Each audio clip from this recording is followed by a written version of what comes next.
सच्चिदानंद सद्गुरु साईनाथ महाराज की जय। सद्गुरु श्री साईनाथुनि शरद बाबूजी की जय। సాయి వంటి దైవంబు లేడు లేడు. ప్రజలందరి నోట సాయి నామం పలకాలి, సర్వత్రా సాయి రూపం రంజిల్లాలి. ముజ్జగాలు సాయి మహిమతో ముప్పిరిగొనాలి. సాయి పదరవళులు మన హృదయ కుహరంలోని నిశ్శబ్ద నిశీధిలో ప్రతిధ్వనించాలి. ప్రణవనాద వీచికల్లా సాయి జ్ఞాన సౌరభాలు సర్వత్రా వ్యాపించాలి. ఆ సుజ్ఞాన సౌరభాల ఆస్వాదనలో మన మనసులు మత్తెక్కాలి. సాయి ప్రేమామృత ధారలు అంతటా నిరంతరం వర్షించాలి. ఆ ప్రేమామృత ధారలలో తడుస్తూ, ఆ జ్ఞాన సౌరభాల మత్తులో ఆనందంగా నర్తిస్తూ సాయి వంటి దైవంబు లేడోయి లేడోయి అని అందరూ ఏకకంఠంతో గానం చేయాలి. అదే నా ఆశ, ఆశయం, ఆకాంక్ష. అదొక మధుర స్వప్నం. ఆ స్వప్న సాఫల్యం కోసం శ్రీ సాయినాథుని అనన్య ప్రేమతో, ఆర్ద్రతతో ప్రార్థించటమే మనం చేయగలిగింది, చేయవలసింది. Shri Babuji.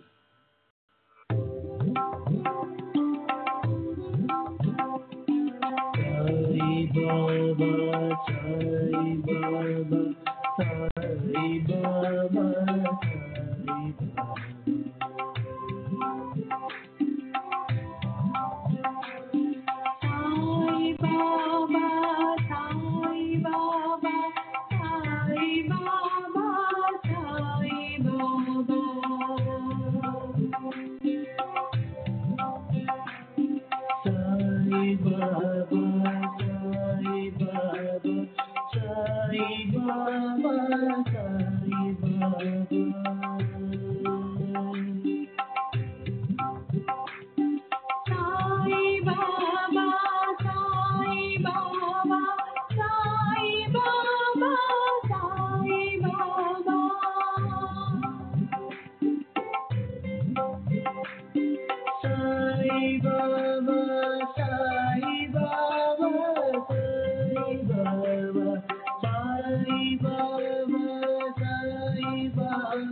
Baba, Sai Baba, Sai Baba, Sai Baba.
Sai Baba, Sai Baba,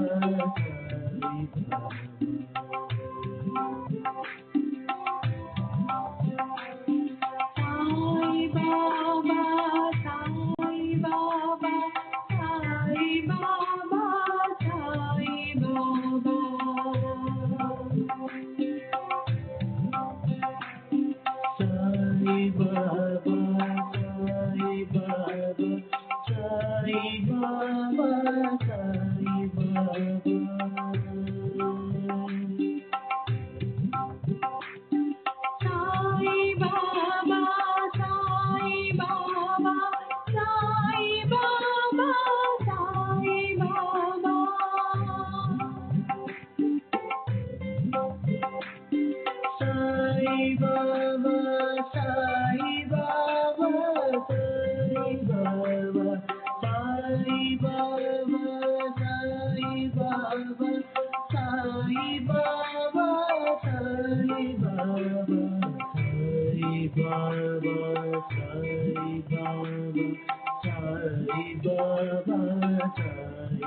सच्चिदानंद सद्गुरु साईनाथ महाराज की जय। सद्गुरु श्री साईनाथुनि शरद बाबू जी की जय।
सच्चिदानंद सद्गुरु साईनाथ महाराज की जय। सद्गुरु श्री साईनाथुनि शरद बाबूजी की जय।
श्री सच्चिदानंद सद्गुरु साईनाथ महाराज की जय।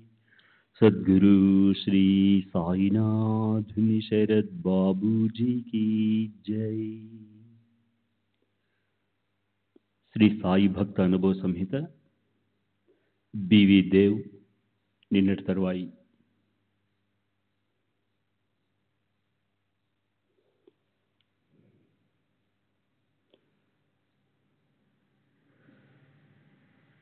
బాబా నీకది అర్థం కాలేదా అని అడగగానే నానాకు తల కొట్టేసినట్లయింది. అతని అహంకారం పటాపంచలైంది. తరువాత బాబా అతనికి ఇలా వివరించసాగారు. 1. జ్ఞానుల ముందు కేవలం సాష్టాంగపడడం ఒక్కటే చాలదు. సద్గురువుకు సర్వస్వ శరణాగతి చెందాలి.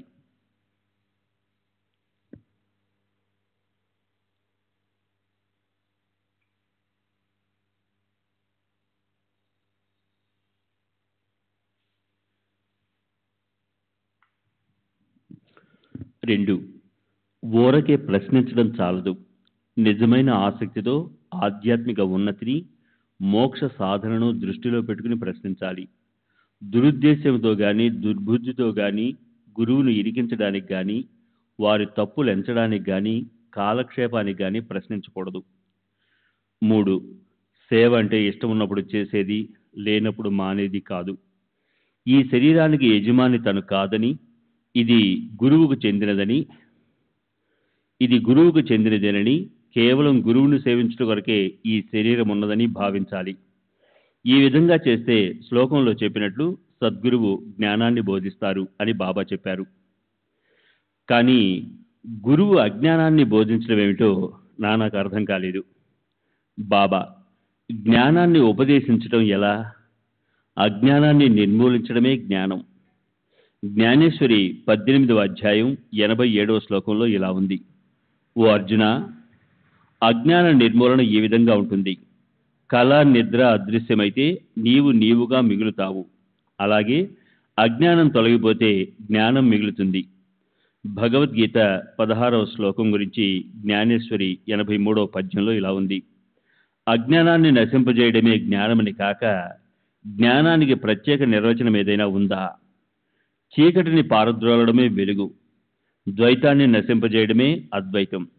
ద్వైతాన్ని నశింపజేయడం గురించి మాట్లాడేటప్పుడు అద్వైతాన్ని గురించి, చీకటిని పారద్రోలడం గురించి మాట్లాడేటప్పుడు వెలుతురు గురించి ప్రస్తావిస్తాము. అద్వైతమును పొందాలంటే ద్వైత భావమును మనలో నుంచి తీసివేయాలి. అదే అద్వైత స్థితిని పొందడము. ద్వైతంలోనే ఉండి అద్వైతమును గురించి ఎవరు మాట్లాడగలరు? ఎవరైనా ఆ స్థితిని పొందితే తప్ప ఆ వాస్తవాన్ని గ్రహించడం ఎలా సంభవం? శిష్యుడు కూడా మూర్తిభవించిన జ్ఞానమే. సద్గురువు శిష్యుని మధ్య ఉన్న భేదము వారి మనోవైఖరి. సత్యాన్ని గ్రహించుట, అద్భుతమైన మానవాతీత శక్తి, సాటిలేని సామర్థ్యము, దివ్య శక్తి సంపన్నత. సద్గురువు నిర్గుణుడు, సచ్చిదానందుడు. జగత్తును, మానవాళిని ఉద్ధరించుటకు మానవ రూపం ధరించినవాడు. దానివలన వారి అసలైన నిర్గుణ స్వభావము, అస్తిత్వము, దివ్యశక్తి, జ్ఞానము కొంచెం కూడా మార్పు చెందదు. శిష్యుడు కూడా అట్టి స్వరూపము కలవాడే. కానీ అతని అనేక జన్మల సంస్కారాల వల్ల కలిగిన అజ్ఞానము తాను శుద్ధ చైతన్యమనే సత్యాన్ని దృష్టికి రానియకుండా కప్పివేస్తుంది. భగవద్గీత 5వ అధ్యాయంలోని 15వ శ్లోకం: అజ్ఞానేనావృతం జ్ఞానం తేన ముహ్యంతి జంతవః లో చెప్పినట్లుగా, నేను సామాన్య జీవుడను, దీనుడను, అల్పుడను అని శిష్యుడు అనుకుంటాడు. గురువు ఈ అజ్ఞానమనే మూలాలను నిర్మూలించి ఉపదేశం ఇవ్వాలి. లెక్కలేనని జన్మల నుండి సంపాదించిన అజ్ఞానమును గురువు నిర్మూలించి ఉపదేశించవలెను. ఎన్ని జన్మలెత్తినా శిష్యునిలో ఆ భావాలు చెక్కు చెదరకుండా ఉంటాయి. తాను అల్పుడను అని అనుకుంటున్న శిష్యునికి గురువు అనేక జన్మల నుండి నీవు దైవానివి, శక్తిమంతుడవు, సంపన్నుడవు అని బోధించగా, తాను నిజంగా దైవమన్న సత్యాన్ని కొద్ది కొద్దిగా గ్రహిస్తాడు. తాను శరీరమని, తానొక జీవినని లేక అహంకారమని, దైవము, జగత్తు తన నుండి భిన్నమన్న ఆలోచన ఎన్నో జన్మల నుండి విపరీతంగా కొనసాగుతున్న ఒక భ్రమ. దీనిపై ఆధారపడి చేసిన కర్మల ఫలితంగా అతను సుఖాన్ని, దుఃఖాన్ని లేదా ఈ రెంటి యొక్క మిశ్రమాన్ని అనుభవిస్తున్నాడు. ఈ భ్రమను, తప్పిదాన్ని, అజ్ఞానపు మూలాలను నిర్మూలించేందుకై అతను విచారణను ఆరంభించాలి. ఈ అజ్ఞానం ఎట్లు మొదలైంది, ఇది ఎక్కడ ఉన్నది అన్న విషయాన్ని చూపించడాన్ని గురూపదేశం అంటారు. ఈ క్రింద చెప్పబడినవి అజ్ఞాన లక్షణాలు.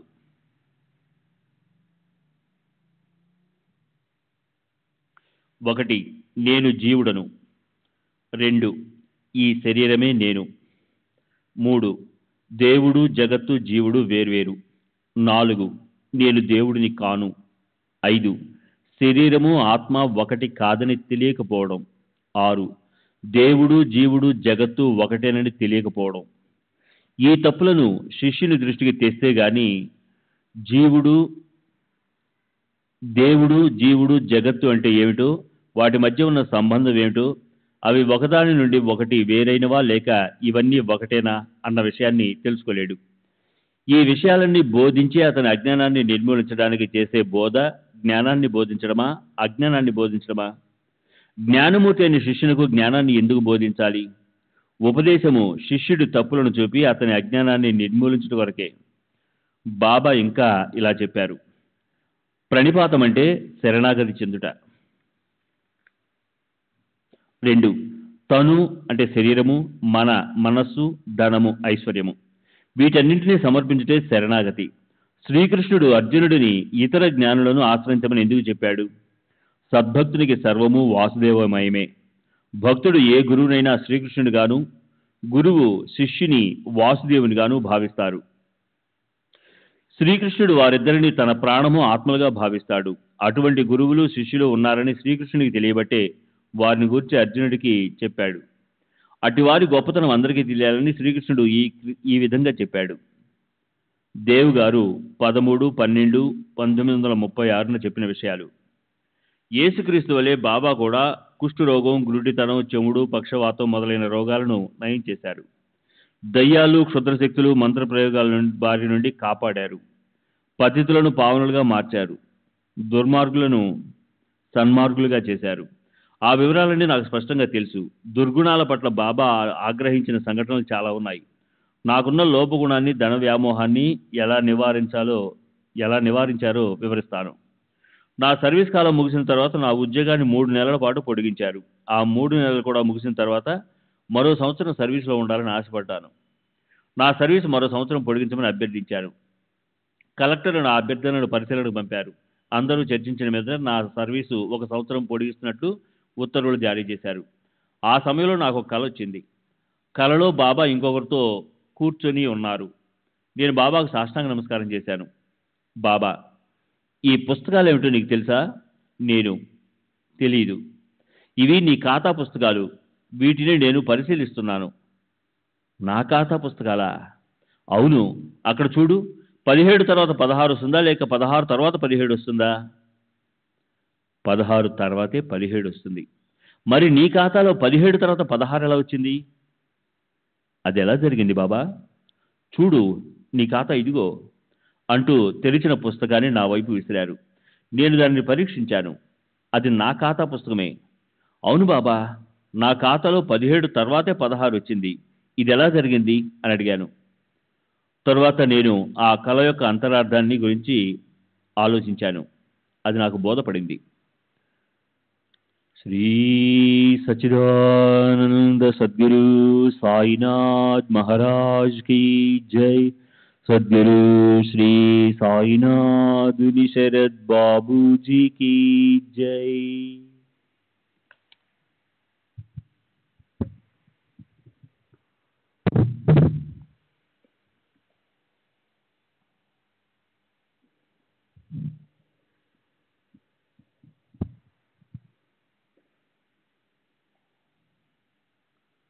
సెప్టెంబర్ 18వ తేదీ 1936. శ్రీ శ్యామారావు జైకర్, చిత్రకారుడు, వయసు 70 సంవత్సరాలు, విల్లేపార్లే. నేను 1916-17 ప్రాంతంలో షిరిడి వెళ్ళాను. అక్కడ నేను కొందరితో కలిసి నివసించేవాడిని. వాళ్ళు షిరిడి విడిచి వెళ్ళిపోయిన తర్వాత కూడా నేను అక్కడే ఉన్నాను. నేను ఇతరులతో కలిసి ఉన్నప్పుడు నాకు డబ్బు బాగా వస్తుండేది. అప్పుడు బాబా నన్ను దక్షిణ అడిగేవారు. నేను సమర్పించేవాడిని. ఆ వ్యక్తులు వెళ్ళిపోయిన తర్వాత నా దగ్గర డబ్బులుండేవి కావు. అప్పుడు బాబా నన్ను దక్షిణ అడిగేవారు కాదు. నేను చెప్పకపోయినా వారికి నా పరిస్థితి తెలుసు. నా 16వ ఏట ఒక బ్రహ్మచారి నాకు ఒక శివమంత్రాన్ని ఉపదేశించాడు. ఆ తర్వాత ఒక సన్యాసి దీనికి తోడుగా శక్తి మంత్రాన్ని ఉపదేశించాడు. నేను బాబా వద్దకు వెళ్ళేటప్పటికీ ఈ మంత్రోపదేశాలన్నీ జరిగి ఉన్నాయి. బాబా ప్రతి ఒక్కరిని వారి వారి గురువులను పూజించుకోమని, వారి గురువు ఉపదేశించిన మంత్రాలనే జపిస్తూ ఉండమని చెప్పేవారు. జో ఖరీద్ ఆలే తోజ్ కరా అంటే బాబా నైతిక విలువల గురించి మాత్రమే బోధించేవారు. ఉదాహరణకి పవిత్రంగా ఉండమని, సత్యాన్నే పలకమని, అందరినీ సమాన దృష్టితో చూడమని చెప్పేవారు. నాకు షిరిడీలో కొంతమంది వ్యక్తులు తెలుసు. రాధాకృష్ణాయి దగ్గరికి నేను ఎప్పుడూ వెళ్ళలేదు. వెళ్ళవలసిన అవసరమూ నాకు రాలేదు. నానావళి నాకు తెలుసు. అతడొక ప్రమాదకరమైన వ్యక్తి. బాబా అతనితో సహవాసం చేయవద్దని నాతో చెప్పారు. మొదట నేను డాక్టర్ పిళ్ళే అతనితో సన్నిహితంగా ఉండేవాళ్ళం. ఒకసారి నానావళి డాక్టర్ పిళ్ళేని కొట్టాడు. అప్పటి నుండి అతని సహవాసం మేము మానివేశాము. నానావళి బాబాను పూజించేవాడు కాదు, కానీ వారిని మర్యాదపూర్వకంగా చూసేవాడు. దుశ్చేష్టలు మానమని నానావళిని బాబా హెచ్చరించేవారు. బాబా ఒక్కోసారి అతన్ని కొట్టేవారు కూడా. నేను షిరిడీలో ఉన్న 8 నెలల్లో బాబా నోటి గుండా ఎన్నో సూక్తులు, ప్రవచనాలు విన్నాను. కానీ నాకు ఇప్పుడు అవేవి జ్ఞాపకం లేవు. బాబా ఎప్పుడూ అద్వైతాన్ని గురించి ఎవరితోనూ చెప్పగా నేను వినలేదు. భక్తులు చాలా వరకు ఆరోగ్యము, ఐశ్వర్యము మొదలైన ప్రాపంచిక కోరికలను ఆశించి మాత్రమే బాబాను దర్శించేవారు. బాబా వారి కోరికలను నెరవేర్చేవారు. బాబా కృపాదృష్టి ఎప్పుడూ నాపై ఉన్నందువల్ల నేను సంతృప్తిగా ఉన్నాను. నా 2 కుమారులు మరణించినప్పటికీ బాబా నాకు ధైర్యాన్ని కలుగజేశారు. బాబా మన అవసరాలకు అనుగుణంగా డబ్బు కూడా ఇస్తున్నప్పటికీ డబ్బును మాత్రమే ఆశించి వారి దగ్గరికి వెళ్ళకూడదు. బాబా తమ మసీదు గోడలన్నీ బంగారంతో చేసినవని, ప్రజలు ఇక్కడికి వచ్చి ఈ సంపదనంతా బండ్లతో నింపుకొని తీసుకువెళ్ళాలని కోరుకునేవారు. కానీ అలా తీసుకుపోయేవారే ఎవరూ లేరని వాపోయేవారు. 17/10/1936 నాడు చెప్పిన విషయాలు. రావ్ బహదూర్ ఎంవి ప్రధాను నిలువెత్తు బాబా తైలవర్ణ చిత్రాన్ని గీయమని నన్ను కోరాడు. అందుకని నేను బాబాను స్వయంగా చూడటానికి మొదటిసారిగా షిరిడీ వెళ్ళాను. మసీద్కి వెళ్ళి బాబాను పరిశీలించి చూశాను. వారు నన్ను అలాగే చూశారు. బాబా తైలవర్ణ చిత్రం వేయటానికి వారి అనుమతి కావాలి కనుక మాధవరావు దేశపాండే అంటే శ్యామ బాబా వద్దకు వెళ్ళి వారి అంగీకారం కోరాడు. అప్పుడు బాబా, పేద ఫకీర్నైన నాకు తైలవర్ణ చిత్రం ఎందుకు? శ్యామ, నీవు నీ చిత్రాన్ని గీయించుకోరాదు అన్నారు. కానీ చివరకు చిత్రం వేసేందుకు బాబా అనుమతి ఇచ్చారని శ్యామ వచ్చి నాతో చెప్పాడు. ప్రధాన్ నన్ను ఒక చిత్రాన్ని గీయమన్నాడు. కానీ నేను 3 చిత్రాలను గీశాను. ప్రధాను 2 చిత్రపటాలను తీసుకొని 3వ దానిని బాబా వద్దకు తెచ్చి బాబా స్పర్శతో పవిత్రం చేయించి దీక్షిత్కిచ్చాడు. ఆ చిత్రపటాన్ని దీక్షిత్తు బంగ్లాలో ఉంచి ఈనాటికి పూజించుకుంటున్నాడు. తర్వాత నేను బాబా పెద్ద చిత్రాన్ని మరొకటి కూడా గీశాను. చాలా సంవత్సరాలు దాన్ని ఉపయోగించకుండా ఉంచారు. ఇప్పుడు అది మసీదులో ఉంది. ఎంతోమంది భక్తులకు సాయి పట్ల భక్తి ప్రవృత్తులు పెంపొందించుకునేందుకు ఆ ఫోటో ఉపయోగపడుతుంది. బాబా నాపై ఎంతో దయ చూపేవారు. నేను బాబాతో పాటు ఇతర అన్ని విషయాలను నిర్లక్ష్యం చేసినందుకు ఎంతో సిగ్గుపడుతున్నాను. నేను ఒక విచిత్రమైన స్వభావం కలవాడిని. ఏ పనిని సక్రమంగా చేసేవాడిని కాదు. బాబాకి ఈ విషయం బాగా తెలుసు. ఒకసారి నేను చిన్న వెండి పాదుకలను చేయించి బాబా దగ్గరికి తీసుకెళ్ళాను. ఆ పాదుకలను బాబా స్వహస్తాల మీదుగా తీసుకొని పూజించుకోవాలని నా కోరిక. బాబా నా చేతిలోని పాదుకలను నన్ను చూశారు. వాటిని తమ చేతుల్లోనికి తీసుకున్నారు. కానీ వాటిని నాకు ఇచ్చేందుకు బదులుగా తమ చేతుల క్రిందగా వంచారు. ఆ పాదుకలు క్రిందకి జారి నేలపై పడిపోయాయి. నేను ఆ పాదుకల్నే పూజించదలిచి వాటిని తీసుకున్నాను. కానీ అదే రోజు సాయంత్రం మాసిన గుడ్డలతో పాటు నా జేబులో వెండి పాదుకలున్న చొక్కాలను కూడా చాకలికి వేశాను. అవి తిరిగి నా దగ్గరికి రాలేదు. బాబాకు నా నిర్లక్ష్య స్వభావం తెలుసు. నేనెలాగో వాటిని చేజార్చుకుంటానని ముందే తెలుసు కనుక వాటిని పూజించుకునేందుకు నా చేతికి ఇవ్వకుండా వారే చేజార్చి చూపించారు. నేను ఒక సందర్భంలో సంతానం లేని ధనవంతరాలైన ఒక మహమ్మదీ గోషా స్త్రీకి 4,000 రూపాయలు అప్పుగా ఇచ్చాను. నాది 8 మంది కొడుకులతో కూడిన పెద్ద కుటుంబం అయినందువల్ల డబ్బు వసూలు చేసుకోవటం తప్పనిసరైంది. కానీ ఆమె ఎంతకు డబ్బు పంపలేదు. బాబా నాపై దయ చూపి అప్పులు వసూలు కావటంతో సహాయపడతారని తలచి నేను వారి దగ్గరికి వెళ్ళాను. బాబా, ఆ దరిద్రపు సొమ్ము మనకొద్దులే, ఆపుల్యాలాతే హరా మాచే నకో అన్నారు. నా డబ్బులు తిరిగి రాలేదు. ఆ స్త్రీ తన సంపదనంతా పోగొట్టుకుందని 2-3 సంవత్సరాల తర్వాత నాకు తెలిసింది. నేను బాబాను దర్శించినప్పటి నుండి ఎల్లప్పుడూ వారి ఫోటోను నాతో ఉంచుకునేవాడిని. నేను ఎక్కడికి వెళ్ళినా, ఎక్కడ నివసించినా బాబా ఎప్పుడూ నా వెంటే ఉండి నన్ను, నా కుటుంబాన్ని అసాధారణ రీతిలో కాపాడుతూ ఉండేవారు.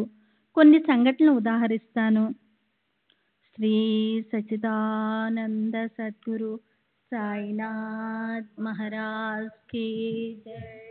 సద్గురు శ్రీ సాయినాథుని శరత్ బాబూజీకి జై. 1916లో మేము ముగాబత్తులోని గజానన్ రావు ఇంట్లో నివసిస్తున్నాము. ఇంట్లోని ఒక గదిలో బాబా ఫోటో ఉండేది. ఒక రాత్రి 2 గంటల సమయంలో దొంగలు మా ఇంటిలోనికి ప్రవేశించదలచి బాబా ఫోటో ఉన్న గదిలోనికి కిటికీ ఊచల్లో 2 వంచి తీసేయగలిగారు.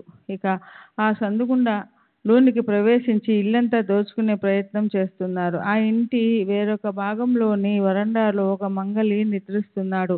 అతనికి ప్రతిదినం వేకువజామున 4 గంటలకు లేచి ఇంటి చుట్టూ తిరిగి వెళ్ళి కాలకృత్యాలు తీర్చుకునే అలవాటు ఉంది.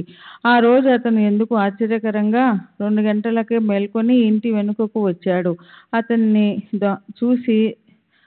అతన్ని చూసి దొంగలు పరుగు అందుకున్నారు. అతను ఆ దొంగలను చూసి దొంగలు దొంగలు అని పెద్దగా అరిచేసరికి మేమందరము లేచాము. దొంగలు ఇంటిలోనికి దూరకుండా సరైన సమయానికే మమ్మల్ని నిద్రలేపి మా ఇల్లు దోచుకొనబడకుండా బాబానే మమ్మల్ని రక్షించారని మేమందరము నిర్ధారించుకున్నాము. 1917లో మేము పూనాలో శిథిలావస్థలోనున్న ఓ ఇంటిలో నివసించేవాళ్ళము. శిథిలమైన పైకప్పు నుండి అప్పుడప్పుడు పెళ్ళలు రాలుతూ ఉండేవి. దీనిని నివారించడానికి కప్పు క్రింది వైపు గుడ్డను అంటించి పెట్టాము. ఆ ఇంటిలోని ఒక గదిలో బాబా ఫోటో ముందు కిరోసిన్ లాంతరు వెలుగుతుంది. దీపానికి కొంచెం దూరంలో 1 సంవత్సరం వయసున్న నా బిడ్డ నిద్రిస్తూ ఉంది. అర్ధరాత్రి సమయంలో ఢబ్ అనే పెద్ద శబ్దం వచ్చి మాకు మెలకువ వచ్చింది. ఏం జరుగుతుందోనని వెళ్ళి చూస్తే శిథిలమైన గోడల తాలూకు ఇటుకు రాళ్ళు గుడ్డపై పడి గుడ్డతో పాటు క్రింద పడి ఉన్నాయి. నిజానికి ఆ కప్పు కిందంతా గుడ్డ ఉండి రాళ్ళతో పాటు పడినందున బాబా ఫోటో మీద కాకపోయినా బిడ్డ మీద కానీ లాంతర్ మీద కానీ పడి ఉండాలి. కానీ బాబా సంకల్పం మరోలా ఉంది. ఆ గుడ్డ చిత్రంగా బిడ్డకు దీపానికి అడుగు దూరంలో పడింది. బిడ్డపై పడి ఉంటే బిడ్డ నలిగిపోయి ఉండేది. దీపంపై పడిన మంటలు అంటుకొని అగ్ని ప్రమాదానికి దారి తీసేది. ఈ విధంగా బాబా మమ్మల్ని కాపాడారు. 1917లో మేము షిరిడీ వెళ్ళి అక్కడ 10 నెలల పాటు నివసించాము. అప్పుడు మేము బాలాబావ్ ఇంట్లో ఉన్నాము. మేమున్న చిన్న వాటలో ఒక మూల కలుగులో ఒక పాము ఉండడంతో మాకు భయంగా ఉండేది. ఒక రాత్రి ఆ కలుగులో నుండి పాము బయటికి రావడం నా కుమారుడు మరికొందరు చూసి దాన్ని చంపేశారు. 1923లో 10 సంవత్సరాల వయసున్న నా కుమారుడు సురేంద్రకు టైఫాయిడ్ జ్వరం వచ్చింది. అతను అనారోగ్యంతో ఉండగా ఒకరోజు అకస్మాత్తుగా కడుపులోని వాయువు నడుము నుండి ఛాతీ భాగంనకు గుండె వైపుకు ఎగతన్ని తీవ్ర ఒత్తిడిని కలుగజేసింది. పిల్లవాడు ఎగిసిపడుతూ కాపాడండి కాపాడండి అని అరుస్తున్నాడు. టైఫాయిడ్ వల్ల అతను బాగా నీరసించిపోవడంతో నేను వాడిని ముట్టుకోవడానికి గట్టిగా మర్దన చేయడానికి భయమేసి వాడికి ఎలాంటి సహాయం చేయలేక బాబా అని ఆర్తిగా అరిచాను. వెంటనే వాయువు ఒత్తిడి తగ్గిపోయింది. ఆధ్యాత్మిక బోధ విషయంలో నేరుగా సలహాల రూపంలోనూ దక్షిణల విషయంలో సంఖ్యల రూపంలోనూ బాబా సహాయం నాకు అందేది. ఓసారి బాబా నాతో నీవెంత నాటుతావో అంతే ఫలితాన్ని పొందుతావు, జైసే కరేల్ తైసా భోగేల్ అని చెప్పారు. మరో సందర్భంలో మనం గురువును సేవించాలి, గురువు సేవ కరావి అన్నారు. బాబా నాకు ఏ మంత్రము ఉపదేశించలేదు. కానీ నేను అంతకుముందే నా 20వ సంవత్సరంలో ఒక గురువు నుండి ఉపదేశం పొంది వారు నిర్దేశించిన 12 సంవత్సరాల కాలపరిమితి కన్నా ఎక్కువ ఆ మంత్రాన్ని జపించాను. నైతిక విలువల గురించి, ప్రవర్తన గురించి బాబా ఎక్కువగా బోధించేవారు. ఒకసారి భక్తులతో, ఏ విషయంనైనా మనమే స్వయంగా చూసి తెలుసుకోవాలి. ఇతరులను ప్రశ్నించి వారి యొక్క అభిప్రాయాలు, అనుభవాలు సేకరించడంలో ప్రయోజనమేముంది? అపలా అపన్ హో ఉన్ పహోనా త్యాలా విచారణయాత్ కాయ్ అర్ధ్ అహే అన్నారు. ఆ సమయంలో మాలో ఒకడు ఇతరులను సాయిబాబా సిద్ధుడా, అవతార పురుషుడా మొదలైన ప్రశ్నలు అడుగుతూ ఉండేవాడు. ఎవరికైనా బాబాను స్వయంగా దర్శించి వారితో బంధం ఏర్పరచుకొని స్వయంగా తనంతట తానే నిర్ధారించుకునే అవకాశం ఉన్నప్పుడు ఇతరుల భావాలను, అనుభవాలను తెలుసుకోవాలనుకోవడాన్ని బాబా నిరసించేవారు. బాబాకు అతి విధేయుడిగా పేరుగాంచిన దీక్షిత్ గురించి కూడా బాబా ఒకసారి ఇలా వ్యాఖ్యానించారు. బాబా దీక్షిత్తును పిలిచి 30 రూపాయలు దక్షిణ అడిగారు.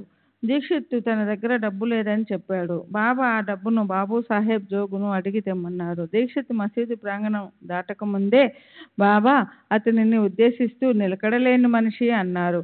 ఆ సమయంలో దీక్షిత్ ప్రతి విషయంలోనూ బాబాను సంప్రదించి వారి సలహాల మేరకు నడుచుకోవడానికి బదులు తన పాత అలవాటు ప్రకారం బాబాను గురించి విచారణలు జరుపుతూ ఉన్నాడు. ఇదంతా బాబా సమాధి చెందడానికి కొంతకాలం ముందు జరిగింది. తరువాత దీక్షిత్ వైఖరిలో నిస్సందేహంగా మార్పు వచ్చింది. బాబా తమ ఆంతర్యామ్యత్వం ద్వారా కొన్ని నిదర్శనలు ప్రసాదించి నా విశ్వాసం దృఢపడేటట్లు చేశారు. ఒకసారి నేను వారి ముందు కూర్చొని ఉన్నాను. నా జేబులో 3 రూపాయలు మాత్రం ఉన్నాయి. ఇంటి ఖర్చులకు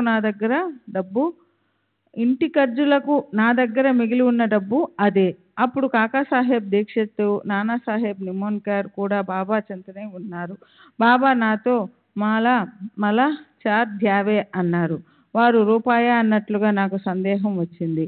బాబా నన్ను 4 రూపాయలు దక్షిణ అడుగుతున్నారని తలచి నా జేబులో ఉన్న 3 రూపాయలు తీసి వారి ముందు ఉంచాను. దీక్షిత్ 4 అడిగితే 3 ఇస్తున్నావేమిటి అన్నట్లు సందేహంగా నా ముఖం వైపు చూశాడు. బాబా వెంటనే 4 ఎక్కడివి? ఉన్నవి 3 అన్నారు. దీనిని బట్టి బాబాకు నా జేబులో ఉన్నవి 3 రూపాయలేనని తెలుసు. అంతేకాదు నా పరిస్థితులన్నీ వారికి తెలుసునని గ్రహించాను. బాబా 4 రూపాయలు అడగడంలోని ఉద్దేశం నేను విధికి తలవంచి డబ్బులేమి పరిస్థితులను ధైర్యంగా ఎదుర్కొనే శక్తిని ప్రసాదించడానికేనని నేను నమ్మాను. బాబాపై భారం వేసి అన్ని బాబాయే చూసుకుంటారని, అవసరమైనప్పుడు వారే మన పరిస్థితులను చక్కదిద్దుతారనే నమ్మకం మనకు కలిగితే మన దగ్గరున్న డబ్బంతా చివరి పైసాతో సహా వారికి సంతోషంగా సమర్పించుకుంటాం. ఓసారి బాబా నా వద్ద చిల్లిగవ్వ కూడా లేకుండా చేసి కుటుంబ అవసరాలను సైతం తీర్చలేని నిస్సహాయ స్థితిలో నన్ను నిలబెట్టిన మరో సంఘటన వివరిస్తాను. ఈ లీలలో బాబా సర్వాంతర్యామత్వం వ్యక్తమవుతుంది. 1917 ఆషాఢంలో ఒకరోజు మసీదులో బాబా కూర్చున్న చోటుకు 20 అడుగుల దూరంలోనున్న సభామండపంలో కూర్చొని ఉన్నాను. వడ్డే అను భక్తుడు బాబాతో మాట్లాడుతున్నాడు. అతను మసీదులో సత్యనారాయణ పూజ చేయడానికి అనుమతించమని బాబాను అర్థించాడు. బాబా అనుమతించారు. కానీ తన దగ్గర డబ్బేమీ లేదని వడ్డే చెప్పాడు. అప్పుడు బాబా నా వైపు చూపించి వెళ్ళి అతనిని అడుగు అన్నారు. వడ్డే నా దగ్గరకు వచ్చి సత్యనారాయణ పూజకు నా నుండి డబ్బులు తీసుకోమని బాబా ఆదేశించినట్లు చెప్పాడు. నాకు వడ్డే బాబా భక్తునిగానే తెలుసు కానీ అతనితో పెద్దగా పరిచయం లేదు. కానీ అతను బాబా తనను పంపారని చెప్పడంతో నేను డబ్బు ఇవ్వడానికి అంగీకరించి ఎంత కావాల్సి ఉంటుందని అడిగాను. అతను 2 రూపాయల 5 అనాలు అవుతుందని బదులు చెప్పాడు. ఆశ్చర్యకరంగా నా జేబులో ఉన్న మొత్తం డబ్బంతా సరిగ్గా 2 రూపాయల 5 అనాలే. ఇలా నా దగ్గర ఉన్న డబ్బంతా అడగడం బాబా లీలగా భావించాను. వెంటనే ఆ డబ్బును వడ్డేకి ఇచ్చాను. వడ్డే వెళ్ళి కావలసిన పూజా సామాగ్రిని కొని ఏర్పాట్లన్నీ చేసుకున్నాడు. బాబాను సత్యనారాయణ మూర్తిగా భావించి వారి 2 వైపులా అరటి పిలకలను పెట్టి పాలవెల్లి అంటే మండపం నిర్మించడానికి ప్రయత్నించాడు.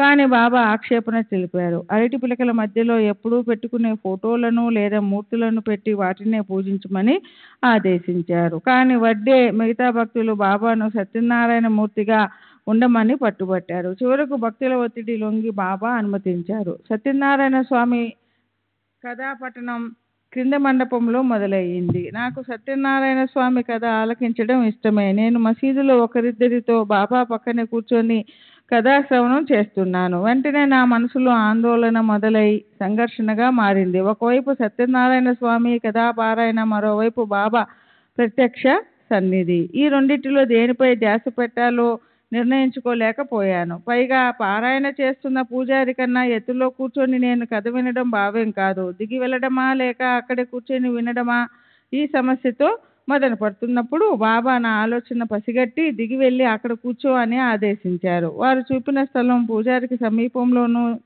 తక్కువ ఎత్తులోనూ ఉంది. ఆ విధంగా నేను ఏది నిర్ణయించుకోలేనప్పుడు బాబా నాకు పరిష్కారం చూపారు. అకారణంగా హింసించబడే మూగజీవుల పట్ల బాబా ఎంతో కరుణ చూపుతారని, ఆ జీవులకు గల ప్రమాదకర రుగ్మతలను తమ అద్భుత శక్తితో నివారించి వాటికి ఆశ్రయం ఇచ్చి రక్షిస్తారని నిర్ధారించుకునేందుకు ఈ సంఘటనే నిదర్శనం. నేను ఒక రోజు దీక్షిత్వాడ వరండాలో ఉన్నాను. అప్పుడు ఒక చిన్న తెల్ల కుక్క పిల్ల పెద్ద కుక్కలను తరుముతూ ఉండడం చూసి ఆశ్చర్యపోయాను. చిన్న కుక్క పిల్లకు పిచ్చి పట్టిందని, అది కరుస్తుందని భయపడి పెద్ద కుక్కలు పారిపోతున్నాయని స్పష్టంగా తెలుస్తుంది. కొందరు గ్రామస్తులు పిచ్చి పట్టిన కుక్క పిల్లను చంపాలని కర్రలతో దాని వెంటబడ్డారు. ఇదంతా జరుగుతూ ఉండగా నేను మసీదుకు వెళ్ళాను. ఆ కుక్క పిల్ల భయంతో పరిగెత్తి చివరికి మసీదులోనికి జొరబడి బాబా వెనుక దాగింది. బాబాను శరణ్యొచ్చితే తనను వారు కాపాడగలరని, గ్రామస్తులు బాబా వద్ద తనను ఏమీ చేసే సాహసం చేయరని దానికి అనిపించినట్లుంది. దానిని తరుముతున్న గ్రామస్తులు దూరంగా నిలబడి కుక్కపిల్ల బయటికి వస్తే దానిని చంపాలని వేచి ఉన్నారు. నిస్సహాయమైన మూగజీవి పట్ల అమానుషంగా ప్రవర్తించినందుకు బాబా వారిని తీవ్రంగా తిట్టిపోశారు. కానీ అది పిచ్చిదని, దానిని తప్పకుండా చంపాలని వారు బదులు చెప్పారు. బాబా కోపంతో వాళ్ళని ఇంకా తీవ్రంగా తిట్టి అక్కడి నుండి వెళ్ళిపోమని ఆదేశించారు. ఇది జరిగే సమయంలో నేను, డాక్టర్ పిల్లే బాబా దగ్గరే కూర్చొని ఉన్నాము. ఆ పిచ్చి కుక్క వల్ల మాకేదైనా ప్రమాదం సంభవిస్తుందేమోనని మేము భయపడ్డాము.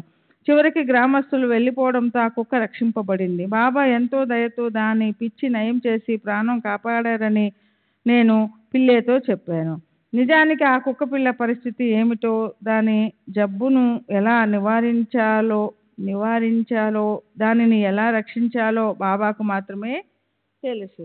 శ్రీ సచ్చిదానంద సద్గురు సాయినాథ్ మహారాజ్ కి జై.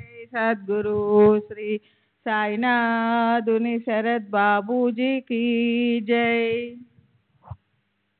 श्री सच्चिदानंद सद्गुरु साईनाथ महाराज की जय. सद्गुरु श्री साईनाथ शरद बाबूजी की जय. అక్టోబర్ 18వ తేదీ 1936 శ్రీ బాలకృష్ణ వామన్ వైద్య, CK Prabhu, care of CK Prabhu, retired railway ఉద్యోగి, జిఐసి, వయస్సు 58 సంవత్సరాలు, బాంద్రా. నా మొదటి షిరిడి యాత్ర 1910-11లో జరిగింది. నేను నా కుటుంబంతో సహా వెళ్ళి అక్కడ 4-5 రోజులు గడిపాను.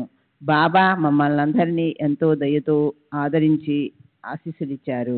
షిరిడి బయలుదేరక మునిపే వారి కృప ప్రకటమైంది.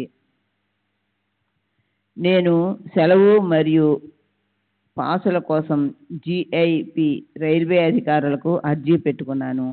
కానీ కొన్ని అర్జెంటు పనులు చేయవలసి ఉన్నందున నాకు సెలవు మంజూరు అవ్వడానికి అవరోధం ఏర్పడింది. అయినప్పటికీ సాయి భక్తుడనైన మా హెడ్ గుమాస్తా పై అధికారికి మా సెలవు అర్జీ పంపాడు. నాకు సెలవు మంజూరైంది. ప్రయాణంలో కూడా సాయి అనుగ్రహం మాకు లభించింది.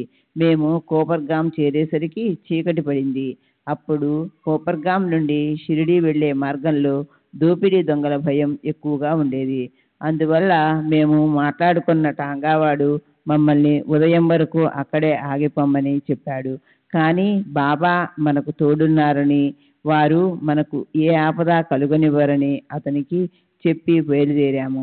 అప్పుడు మరికొందరు ప్రయాణికులు కూడా మా టాంగాతో పాటు వస్తామని చెప్పారు. ఆ విధంగా మాకు ఆ సమయంలో తోడు దొరికింది. దారిలో మాకు కొన్ని టాంగాలు షిరిడీ నుండి వస్తూ కొన్ని షిరిడీ వెళుతూ కనిపించాయి. ఇలా దారి దోపిడీ సంఘటనలు ఏమీ జరగకుండా బాబా మాకు సహాయపడి మమ్మల్ని క్షేమంగా షిరిడీ చేర్చారు. మేము షిరిడీలో దిగేటప్పటికి రాత్రి 1 గంట అయింది. సాటేవాడాలో బస చేశాము. మరుసటి రోజు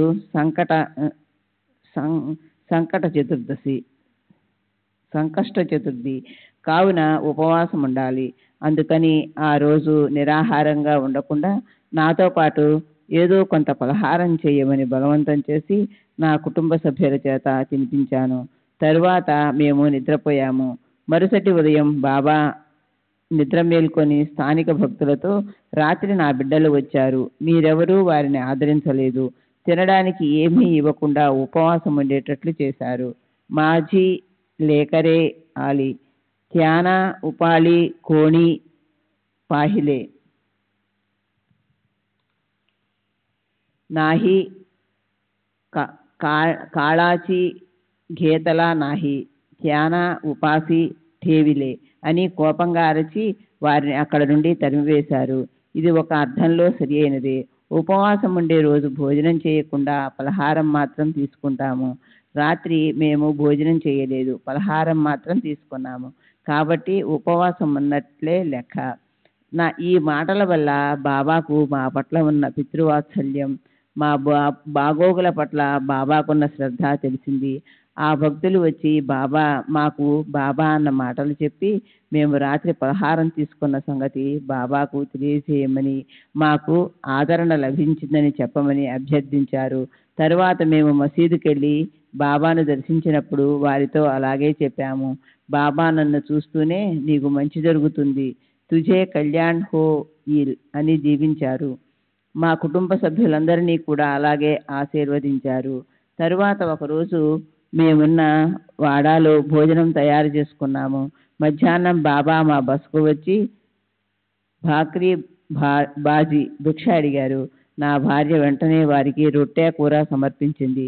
మరుసటి రోజు ప్రత్యేకంగా బాబాకు నైవేద్యం తయారు చేసి సమర్పించాలని అనుకున్నాం. కానీ ఆ రోజు నైవేద్యం తయారు చేయడం ఆలస్యమైంది. ఈలోగా భక్తులందరూ నైవేద్యాలు మసీదుకు తీసుకువెళ్ళి బాబా ముందుంచారు.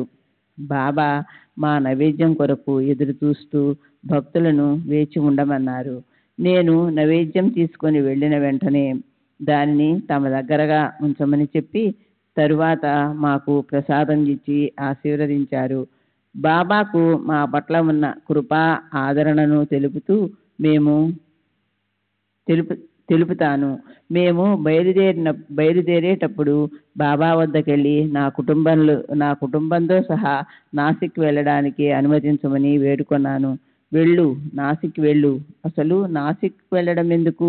అక్కడ ప్లేగు వ్యాపించి ఉంది, వెళ్ళవద్దు. మీ పిల్లల్ని తీసుకొని మీరు వచ్చిన దారినే ఇంటికి తిరిగి వెళ్ళండి అన్నారు. నేను షిరిడీలో ఉన్న 3-4 రోజులలో ఒకరోజు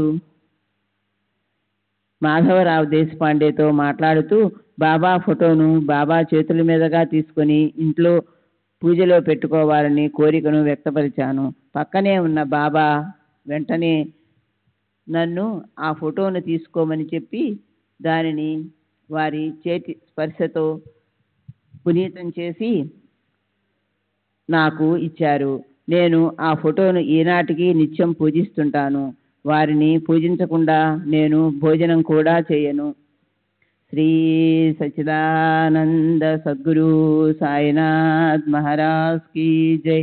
సద్గురు శ్రీ సాయినాథ్ ధుని శరత్ బాబూజీ కీ జై.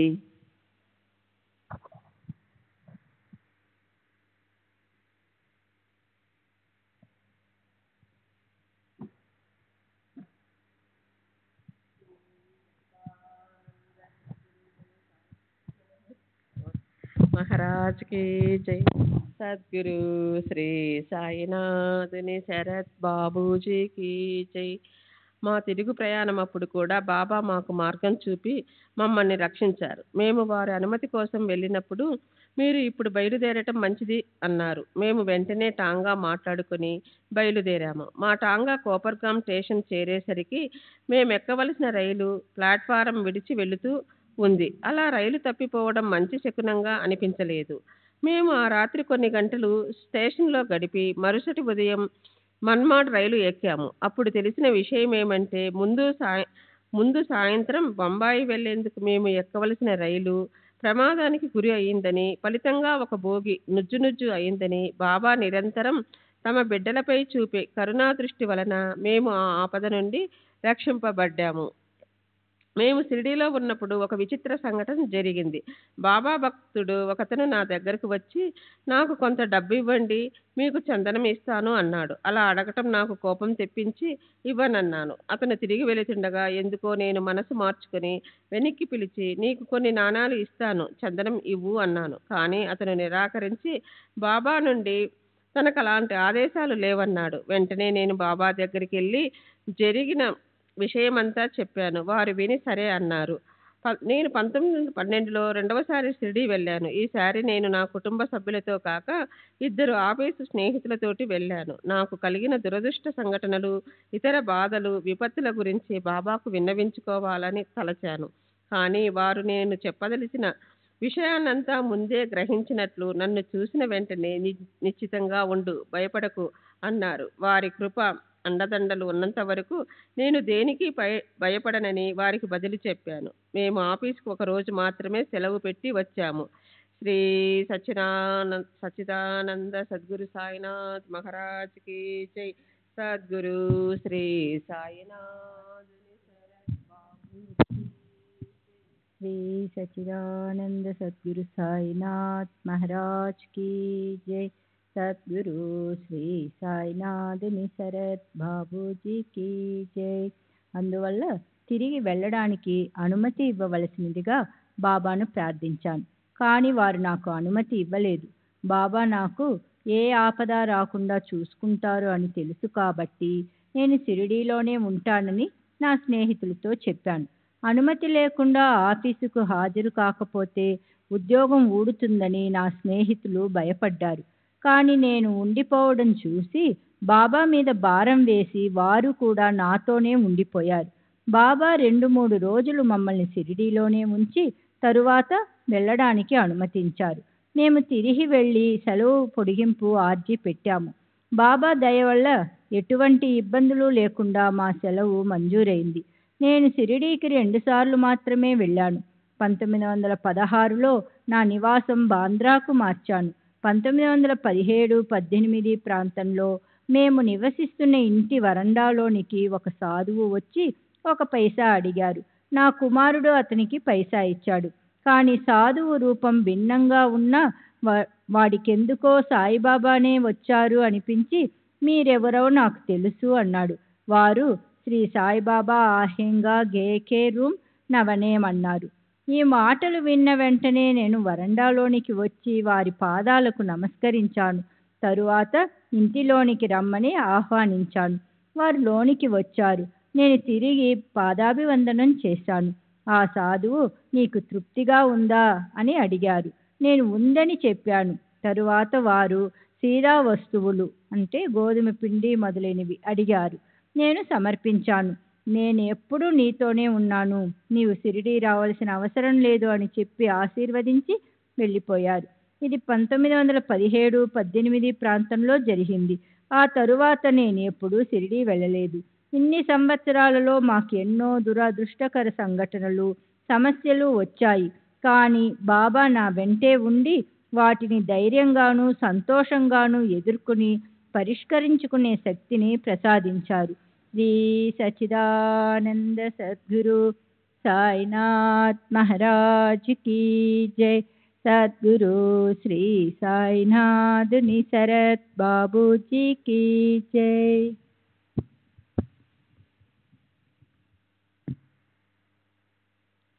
డిసెంబర్ 1వ తేదీ 1936.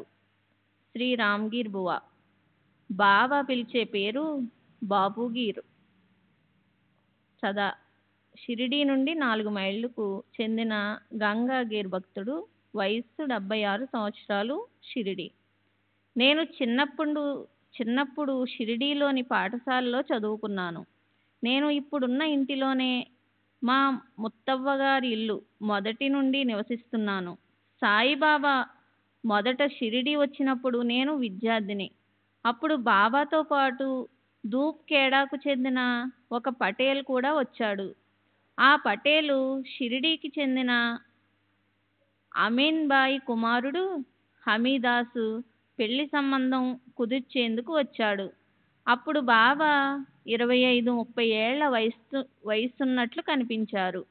బాబా అమీన్ బాయి ఇంట్లో అతిథిగా కొన్ని రోజులుండి తిరిగి పటేల్తో వెళ్ళిపోయారు. 2 నెలల తరువాత బాబా ఒంటరిగా షిరిడీ వచ్చారు. అప్పటి నుండి షిరిడీలోనే శాశ్వత నివాసం చేసుకున్నారు. ధూప్ఖేడా పటేల్ తప్పిపోయిన తన గుర్రం కనబడేందుకు బాబా ఏ విధంగా సహాయపడింది చెబుతూ ఉండేవాడు. ఆ విషయం నేను స్వయంగా విన్నాను. అతను తప్పిపోయిన తన గుర్రం కోసం వెతుకుతున్నప్పుడు సాయిబాబాను చూశాడు. బాబా అతనిని దేనికోసం వెతుకుతున్నావని అడిగారు. తప్పిపోయిన గుర్రం కోసమని అతను చెప్పాడు. అప్పుడు బాబా, నీ గుర్రం అక్కడ సెలయేటి ప్రక్కన ఉంది చూడు అంటూ ఒకవైపు చూపించారు. పటేల్ వెళ్ళి చూస్తే అక్కడ తన గుర్రం కనిపించింది. పటేల్ బాబాను చూసినప్పుడు వారి ముందు దుని వెలుగుతూ కనిపించింది.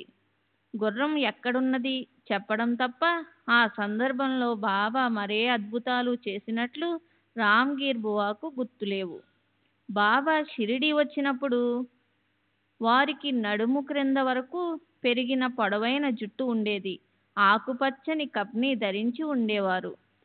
జుట్టును అంటిపెట్టుకుని ఉండే సన్నని టోపీ, దానిపై మరో కాషాయ రంగు టోపీ ధరించేవారు. చిలిం, అగ్గిపెట్టె ఉండేవి. భిక్షాటన చేసి జీవించేవారు. మసీదు ప్రక్కనున్న ఇంట్లో నివసిస్తుండిన యమునాబాయి అత్తగారు నారాయణ తేలి భార్య బాబాకు ప్రతిదినం సగం రొట్టె ఇస్తూ ఉండేది. అప్పుడు బాబా రోగులకు మందులిస్తూ ఉండేవారు. మొహిద్దీన్ బాయ్ అల్లుడు ఒక యాంత్రికుడు. అతను బేలాపూర్లో నివసిస్తూ ఉండేవాడు. అతడొకసారి షిరిడీకి వచ్చాడు. ఏదో విషయంపై బాబా అతను తగాదా పడ్డారు. తరువాత బాబా షిరిడి విడిచి 1-2 మైళ్ళ దూరంలోనున్న అడవుల్లో నివసించసాగారు. అక్కడ బాబా తరచూ పస్తులుండేవారు. ఎవరైనా వారి దగ్గరకు వెళ్తే వారిని కొట్టేవారు. వంజార్గాంకు చెందిన గంగాగీర్ బువా షిరిడీకి వచ్చారు. వారు నీమ్గాంకు చెందిన నానాసాహెబ్ డేంగ్లేకు మరికొందరు గ్రామస్తులకు బాబాను గురించి గొప్పగా చెబుతూ బాబాను చింతామణిగా అభివర్ణించారు. అప్పుడు బాబా ఒక తుమ్మ చెట్టు క్రింద కూర్చుని ఉండగా నానాసాహెబ్ డేంగ్లే వెళ్ళి వారికి నమస్కరించారు. ఆ తరువాత కొన్ని రోజులకు బాబా షిరిడీ తిరిగి వచ్చి వేప చెట్టు క్రింద ఉండసాగారు. ఆ వేప చెట్టు క్రింద ఒక సమాధి ఉందని బాబా స్వయంగా చెప్పారు. అక్కడ 4-5 సంవత్సరాలు ఉండిన తరువాత బాబా మసీదుకు వెళ్ళి దానినే తమ నివాసంగా చేసుకున్నారు. వారు అక్కడే 50 సంవత్సరాలు నివసించారు.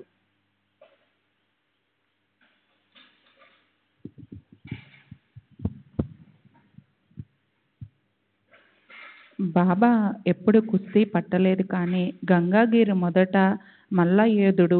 ఆయన దొండల్గాం పటేల్తో కుస్తీ పట్టి ఓడిపోయి 2వ స్థానంలో నిలిచారు. అప్పటి నుండి ఆయన కుస్తీ పట్టడం మానుకొని సాధువుగా మారారు. ఈ సంఘటన దాదాపు బాబా మొదటిసారి షిరిడీ వచ్చిన రోజుల్లో జరిగింది. బాబా గంగాగిరిలు ఒకరినొకరు గుర్తించారు. నేను నా జీవిత పర్వతం దేశ సంచారిగా గడిపాను. కానీ అప్పుడప్పుడు షిరిడీకి తిరిగి వస్తుండేవాడిని. అందువల్ల బాబాను గురించి నాకు తెలిసిన విషయాలుగాక ఇతరుల నుండి విన్నవి కూడా నేను నిర్ధారించుకున్న తరువాతే మీకు చెబుతున్నాను. బాబాను గురించి కొన్ని అసాధారణమైన సంఘటనలు నాకు తెలుసు. ఒకసారి బాబా కళ్ళు వాచి బాగా ఎర్రబడ్డాయి.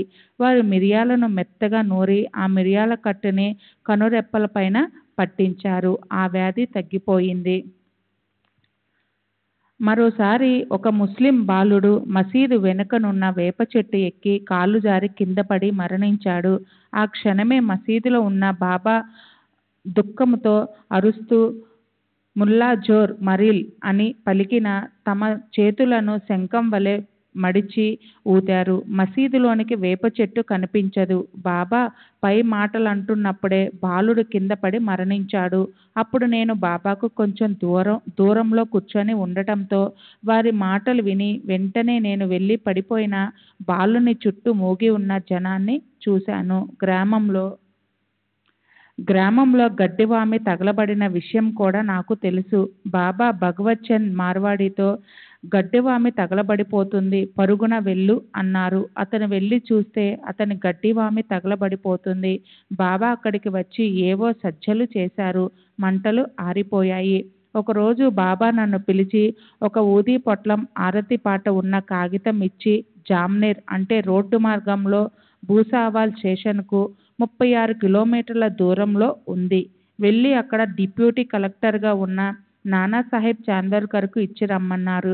నేనప్పుడు ఖాందేశ్ వెళ్ళవలసిన పని ఉంది. బాబాతో నా దగ్గర 2 రూపాయలు మాత్రమే ఉన్నాయని, అవి కోపరంగాం నుండి జలగాం వరకు రైలు టికెట్కు, అక్కడ నుండి 30 మైళ్ళ దూరంలోనున్న జామ్నేర్కు టాంగా ఖర్చుకు ఎలా సరిపోతాయని అడిగాను.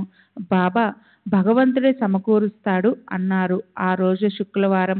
నేను వెంటనే రైల్లో బయలుదేరి రాత్రి 7:30 గంటలకు మన్మాడ్కు, వేకువజామున 2:45 గంటలకు జలగాంకు చేరాను. అప్పుడు పేగులు నిబంధనలు అమల్లో ఉన్నందువల్ల నేను చాలా ఇబ్బంది పడవలసి వచ్చింది. జామ్నేర్ ఎలా వెళ్లాలో తోచక సతమతమవుతున్నాను. 3 గంటల సమయంలో బూటు, టోపీ, మంచి దుస్తులు ధరించి ఉన్న ఒక బంత్రోటు నా దగ్గరికి వచ్చి నన్ను టాంగాలో ఎక్కించుకొని తీసుకువెళ్ళాడు. నేను భయపడ్డాను. దారిలో బగూర్ దగ్గరకు పలహారం చేశాము. తెల్లవారుతుండగా జామ్నేర్కు చేరాం. నేను కాలకృత్యం కొరకు టాంగా దిగి తిరిగి వచ్చేసరికి టాంగా మరియు టాంగా నడిపే అతను అంతరార్థమయ్యారు. డిసెంబర్ 1వ తేదీ 1936. సిఎస్ఏ పాటకర్, సినిమా కళాకారుడు, వయసు 42 సంవత్సరాలు, కాయస్థ ప్రభు, దాదర్, బొంబాయి. నా స్నేహితుడు సామంత్ మొదటిసారిగా సాయిబాబాను గురించి చెప్పాడు. వారి గొప్పతనం, సంచీలత తెలుసుకొని మా ఇంట్లో ఒక గోడకు వారి ఫోటో తగిలించుకొని పూజించటం మొదలుపెట్టాను. ఒకసారి నా బిడ్డ చాలా రోజులు జ్వరంతో బాధపడింది. అప్పుడు ఒక రాత్రి 2-3 గంటల సమయంలో ఒక ఫకీరు నా బిడ్డ శరీరాన్ని నిమరడం చూశాను. వారిని సమీపించి నేను 2 చేతులు జోడించి వారికి నమస్కరించాను. ఆయన తమ చేతులతో దగ్గరికి రావద్దని సైగ చేసి బిడ్డకు నయమవుతుంది అని చెప్పారు. మరోసారి నా 2 బిడ్డలు అస్వస్థతకు గురయ్యారు. వారిలో ఒకరికి రోజుల తరబడి జ్వరం తీవ్రత తగ్గకుండా ఉంది. నేను బాబా ఫోటోను చూస్తూ బిడ్డను కాపాడమని ఆర్తిగా ప్రార్థించాను. తరువాత థర్మామీటర్ తీసుకెళ్ళి బాబా ఫోటోపై ఉంచి, బాబా మీరు మా బాగోగులు చూస్తున్నది నిజమే అయితే ఈ బిడ్డలెందుకు ఇలా అస్వస్థతకు గురి అయ్యారు? నేనెప్పుడూ ఈ థర్మామీటర్తో బిడ్డ జ్వరాన్ని పరీక్షిస్తాను. జ్వరం తగ్గి ఉంటే మీపై నాకు నమ్మకం ఉంటుంది. అప్పుడు నేను బిడ్డను తీసుకొని రామనవమికి మీ చెంతకు వస్తాను. జ్వరం తగ్గకుంటే మిమ్మల్ని ఎలా విశ్వసించేది అని వారితో చెప్పుకొని థర్మామీటర్ని ఫోటో దగ్గర నుండి తీసి దానితో బిడ్డ జ్వరాన్ని పరీక్షించాను. బిడ్డ జ్వరం తగ్గిపోయి నార్మల్కు వచ్చి ఉండడం చూసి నేనెంత ఆశ్చర్యపోయి ఉంటానో మీరే ఊహించవచ్చు. డిసెంబర్ 6వ తేదీ 1936. శ్రీ రఘుజీ గణపంత్ షిండే పటేల్, రిటైర్డ్ రివేన్ పటేల్ మరియు భూస్వామి, వయసు 65 సంవత్సరాలు, షిరిడి. బాబా షిరిడి వచ్చినప్పుడు మహమ్మదీయుడైన ఆమన్ బాయి ఆతిథ్యం ఇచ్చాడు. ఆమన్ బాయి అప్పుడప్పుడు మా మా మావుసి ఇంటికి వస్తుండేవాడు. మావిసి కుమారుడైన గణపతి హరి కానాడే కుష్టి రోగం మరియు జ్వరంతో బాధపడుతూ ఉండేవాడు. అతని వయసు 35 సంవత్సరాలు. ఒక మహాత్ముడు తన ఇంటికి వచ్చారని, వారు తప్పక ఆమె కొడుకు రోగాన్ని నయం చేయగలరని ఆమన్ బాయి మావిసికి చెప్పాడు. బాబా వచ్చి అతనిని పరీక్షించారు. అతనికి ఇవ్వవలసిన మందు నాగపాము విషంతో తయారు చేయాలి. బాబా గణపతితో ధైర్యంగా ఒక నాగపాముని పట్టమని, నాగపాము కుష్టి రోగుల్ని కాటేయదని చెప్పారు. గణపతి నాగపాముని పట్టుకున్నాడు. అది అతనిని కాటేయలేదు. బాబా ఆ పాము విషంతో మందును తయారు చేసి గణపతికి ఇచ్చారు. గణపతి ఆ మందును కొన్ని రోజులు వాడిన తర్వాత రోగం తగ్గుముఖం పట్టింది. కానీ ఆ మందు వాడేటప్పుడు లైంగిక సుఖాలకు దూరంగా ఉండాలన్న నిబంధనలను గణపతి పాటించలేదు. దాంతో బాబా చికిత్స ఆపేశారు. అందువల్ల వ్యాధి ముదిరి అతను చనిపోయాడు. నా తమ్ముడు బాగోజీ జ్వర తీవ్రతతో బాధపడుతూ ఉండేవాడు. పరిస్థితి చేజారిపోయి చావు తప్పదనుకున్న సమయంలో బాబా ఈ ఇంటికే వచ్చి వాడికి చికిత్స చేశారు. బాబా అతడికి మందు ఇచ్చి తర్వాత ఇనప కమ్మీని ఎర్రగా కాల్చి 2 కణతల పైన వీపు పైన వాతలు పెట్టారు. దీనితో అతడి జ్వరం నయమైపోయింది. కానీ బాగోజీకి కుష్ఠిరోగం ఉంది. బాబా దీనిని నయం చెయ్యలేదు. కానీ వ్యాధి వృద్ధి చెందకుండా నిలిపివేశారు. బాగోజీ బాబాకు సపర్యలు చేసేవాడు. నేను కూడా బాబాకు సేవ చేసేవాడిని. షిరిడీలో ముఠా కక్షలు ఎక్కువగా ఉండేవి. నేను ఒక వర్గంలో ఉండేవాడిని.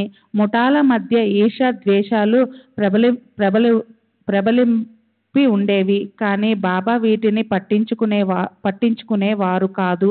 అన్ని ముఠాల వారు బాబాను ఇష్టపడేవారు. ఒకసారి బీర్జీ చంద్ భార్యను నగ్నంగా చేసి తీసుకొని వచ్చి అవమానించారు. నాపై మరికొందరిపై కోపరంగం మేజిస్ట్రేట్ అయిన అప్పాసాహెబ్ వద్ద కేసు నమోదు చేయబడింది. కేసు విచారణ జరుగుతున్నప్పుడు ఒకరోజు హరి సీతారాం దీక్షిత్ నన్ను విడుదల కాకుండా చూడమని బాబాను ఆర్థించాడంట. అప్పుడు బాబా, లేదు, అలా చేయడం కుదరదు, అలా చేయడానికి నేనెవరిని అన్నారంట. ఆ విచారణలో మాలో ఒకరిని తప్ప మిగిలిన వారందరినీ దోషులుగా తీర్మానించి 4 నెలల కారాగార శిక్ష విధించారు. మమ్మల్ని కోపరంగం నుండి అహ్మదానగర్ జైలుకు తరలించారు. నేను విడుదల అవ్వడం కోసం బాబాను ఆర్తిగా ప్రార్థించాను. 3వ రోజు బాబా నా కలలో కనిపించి, భయపడకు, మిమ్మల్ని అందరినీ నేను విడిపిస్తాను అన్నారు. నేను నిద్రలో ఏడుస్తూ ఉండగా చూసిన జైలు సిపాయి నన్ను తట్టి లేపాడు. మరునాటి ఉదయం దుమాల్ వచ్చి అపీల్ చేసి మమ్మల్ని అందరినీ విడుదల చేయించాడు. ఈ విచారణ నిమిత్తం నేను నా గేదెను ఒకదానిని అమ్మి 70 రూపాయలు ఇచ్చాను. ఒకసారి నేను వంట చేరుకు కోసం పచ్చి మొద్దును నరుకుతున్నాను. అప్పుడు బాబా నన్ను ఆపి పచ్చని చెట్లను నరకకూడదని, ఎండిపోయిన మొండులనే నరకాలని నాకు చెప్పారు. అప్పటి నుండి నేను ఆ పని మానివేశాను. శ్రీ సచ్చిదానంద సద్గురు సాయినాథ్ మహారాజ్కి జై. సద్గురు శ్రీ సాయినాథుని శరత్ బాబూజీకి జై.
श्री सच्चिदानंद सद्गुरु साईनाथ महाराज की जय।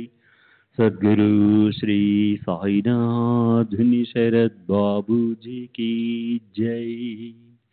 साई रहम नजर करना, बच्चों का पालन करना।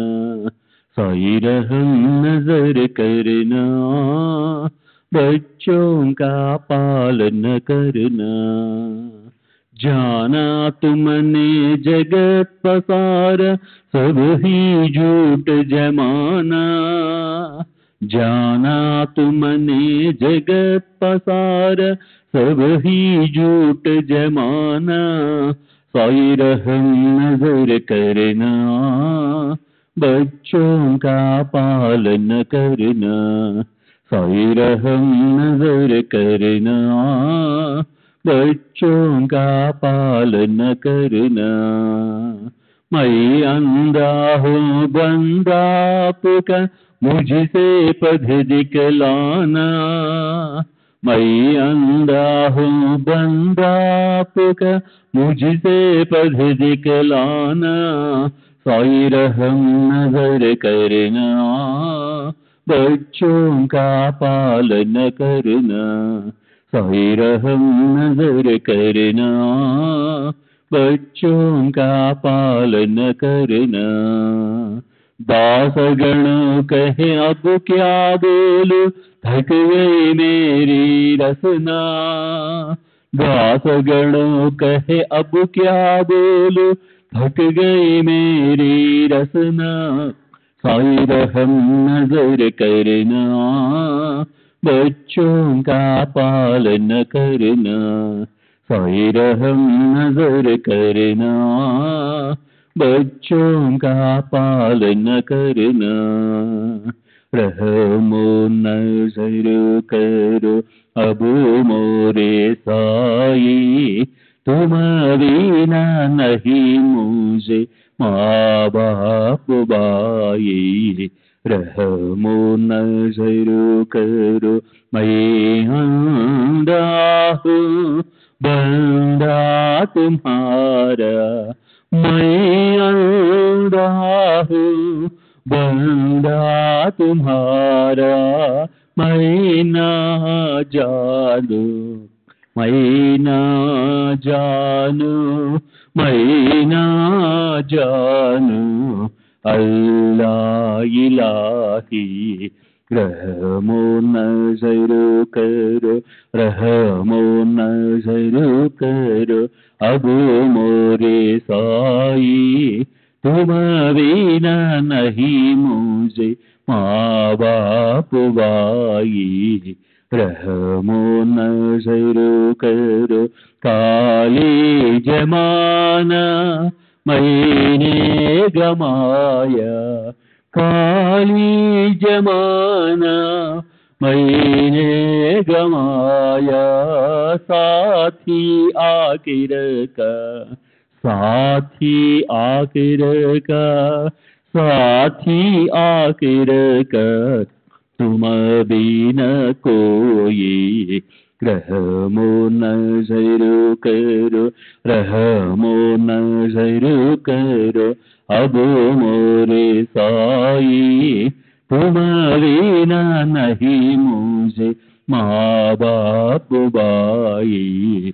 रहमो नजर करो अपने मस्जिद का झाड़ू गड़ो है। अपने मस्जिद का झाड़ू गड़ो है।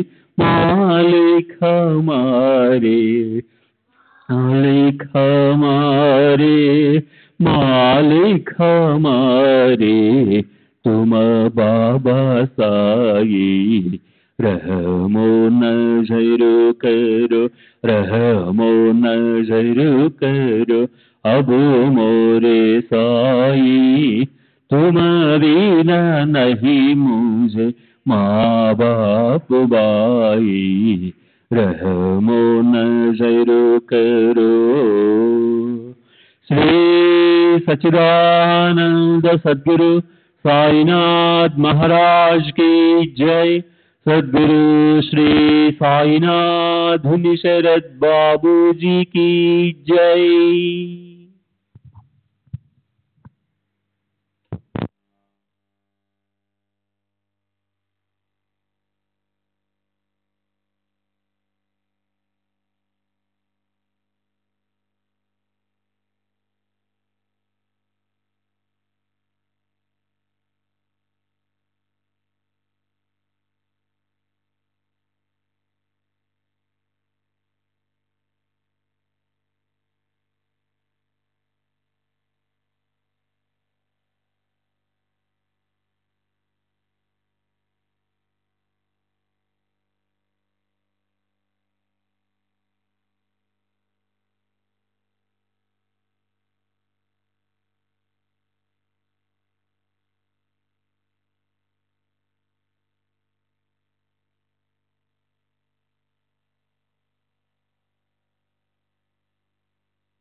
श्री सच्चिदानंद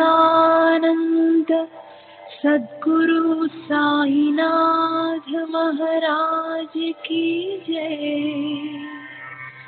सद्गुरु श्री साईनाथुनि शरद बाबू जी की जय।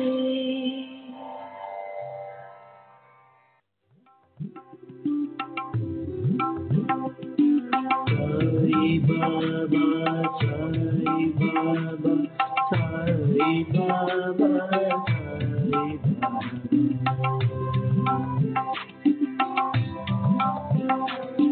साई बाबा साई बाबा साई बाबा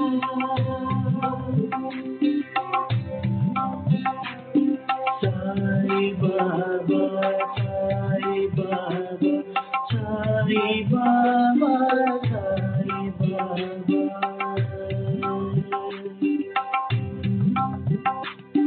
साई बाबा साई बाबा साई बाबा साई बाबा साई बाबा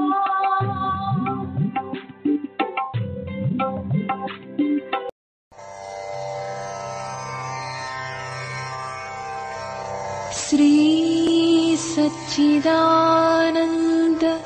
सद्गुरु साईनाथ महाराज की जय।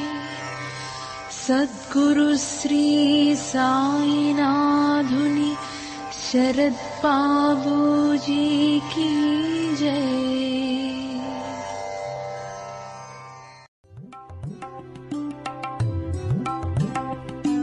Sai Baba Sai Baba Sai Baba Sai Baba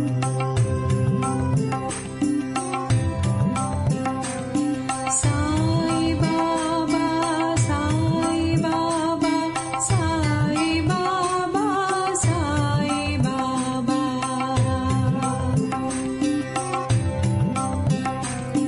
Sai Baba Sai Baba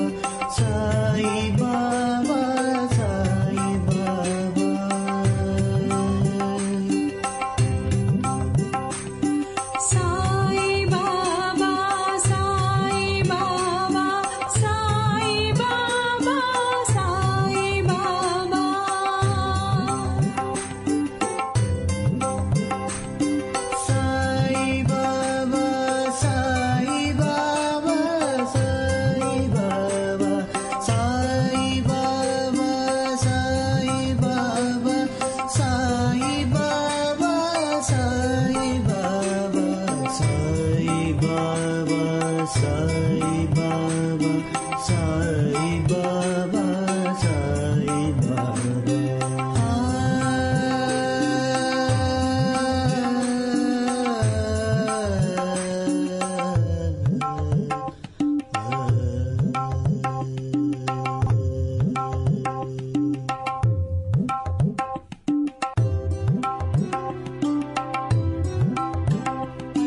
Sai Baba, Sai Baba, Sai Baba.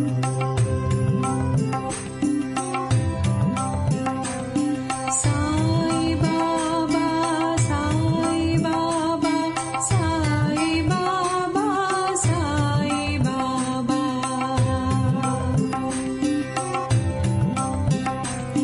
Sai Baba, Sai Baba, Sai Baba, Sai Baba.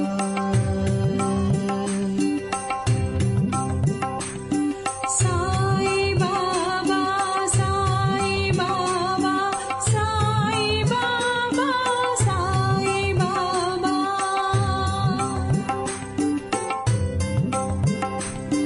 Sai Baba, Sai Baba, Sai Baba, Sai Baba, Sai Baba, Sai Baba, Sai Baba, Sai Baba, Sai Baba, Sai Baba, Sai